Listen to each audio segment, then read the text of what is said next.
Lovely lovely viewers, আসসালামু আলাইকুম। দেশ এবং দেশের বাইরে থেকে যারা আজকের রেসিপি দেখছেন অসংখ্য ধন্যবাদ সকল বন্ধুদেরকে। চমৎকার রেসিপি নিয়ে হাজির হয়ে গেলাম আমি পারুল আলম। মিষ্টি আলুর সময় আমাদের কিছু মিষ্টি আলুর দুটো রেসিপি একই ভিডিওতে দেখতে পাবেন। আজকের মিষ্টি আলু দিয়ে চমৎকার দুটো রেসিপি করব। বরিশালের জনপ্রিয় রেসিপি। বরিশালের মানুষ আমরা, যেহেতু আমরা এই রেসিপিগুলো আমাদের নানি দাদি আমল থেকেই কিন্তু আমরা খেয়ে আসছি। এখন আস্তে আস্তে চলগুলো উঠে গেছে, তারপরও আমি চাই এখন আবার উঠে আসুক। এই মিষ্টি আলু দিয়ে নানান ধরনের খাবার কিন্তু আমাদের বরিশালের বিভাগে খেয়ে থাকতো, এখন কম বেশি দেখা যায়, কিন্তু আমি চাই আবারও মিষ্টি আলু, এখন এই মিষ্টি আলু দিয়ে চমৎকার রেসিপি দিলে আপনারা অবশ্যই একদিন হইলেও বানিয়ে খেয়ে দেখবেন। একটা হচ্ছে মিষ্টি আলুর দম, আর একটা হচ্ছে মিষ্টি আলুর রুটি। কীভাবে করবেন সহজ উপায় সেটা একটু দেখে নেন। আমি আলুগুলা ধুয়ে ভালো করে ছিলে এটা ডুমডুম করে কেটে নিয়েছি। এটা রুটির জন্য মোটা করে যেটা কাটছি, পাতলা করে স্ল্যাশ করে কেটে নিতে আসি। এইটা আলুর দম করব। কিভাবে দেখেন, এটা কিন্তু এই বৃষ্টির সময়ই বেশি খেত, সারা বছরই খাওয়া যায়, অসাধারণ। এই আমি যে রেসিপিটা দেখাবো এটা আপনারা ভাত, পরোটা, রুটি সব কিছু দিয়ে খেতে পারবেন। হয়ে গেল আমার দুই ধরনের আলু কাটা।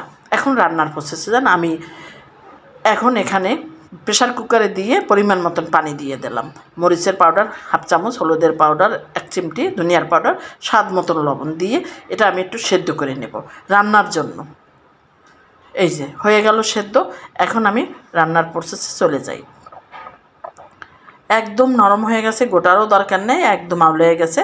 এখন রান্না করব, সেজন্য একটা হাঁড়ি দিয়ে দিলাম। হাঁড়ির ভিতরে এখন সাদা তেল দিয়ে দিছি, আপনারা সরিষার তেল দিয়েও রান্না করতে পারেন। সারা দিয়ে তারপরে আমি একটা ফোড়ন দেব, জিরা দিয়ে দিলাম। জিরা আর শুকনো মরিচের ফ্লেভারটা অসাধারণ হয়। এখন হালকা করে ভেজে নিয়ে তারপরে রসুন কুচি দেবো। আগে রসুন কুচি অবশ্যই দেবেন, রসুন দিলে সুন্দর একটা ফ্লেভার আসবে। পেস্ট দিয়ে অসাধারণ এই বাগারটা দিয়ে নেব, হালকা ব্রাউন কালার করে ভেজে নেব। একদম সহজ রান্না, খেতে কিন্তু অসাধারণ। অবশ্যই যখন বৃষ্টি পড়বে তখন কিন্তু এই আলুর দমটা খেতে কিন্তু খুব অসাধারণ হয়, সুন্দর একটা ফ্লেভার আসছে। এখন এরকমই ভাজতে হবে, এর চেয়ে বেশি ভাজলে পুড়ে যাবে। সাথে একটা তেজপাতা দিয়ে দিলাম ফোড়নের ভিতরে। অসাধারণ। আমার মনে হয় বন্ধুরা সবাই করবেন, একজন একজন করে। সারা বাংলাদেশের মানুষ, বাংলাদেশের বাইরে যারা আছেন সবাই মিষ্টি আলু সব দেশেই পাওয়া যায়। এই যে এখন নেড়ে ছেড়ে আমি একটা বলক নিয়ে দেব। হয়ে গেল, একদম সহজ। আর এক বাটি খেলে কিন্তু অন্য কিছু খেতে হয় না, এরকম একটা রেসিপি। দেখেন এর ভিতরে বেশি মশলা দেওয়ার কোনো দরকার নেই। আমি যেভাবে রান্না করছি এভাবে সুন্দর একটা ফ্লেভার পাবেন এই রেসিপিতে। আপনারা নামাবার সময় 1 চামচ ঘি দিয়ে নামাইতে পারেন। আমি হেলদি খাবো, এই জন্য আমি আর ঘি ব্যবহার করলাম না। এইভাবেই নামাইতে হবে।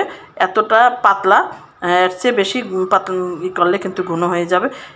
এখন আমার রুটির জন্য আলুটা সেদ্ধ করে নিচ্ছি। এখানে কিন্তু হাত দিয়ে আমি মেশ করে নেব, এতটা নরম। 1 বাটি আটা দিয়ে দিলাম, লবণ দিয়ে দিলাম, তেল দিয়ে দিলাম, দিয়ে ভালো করে মতে নেব।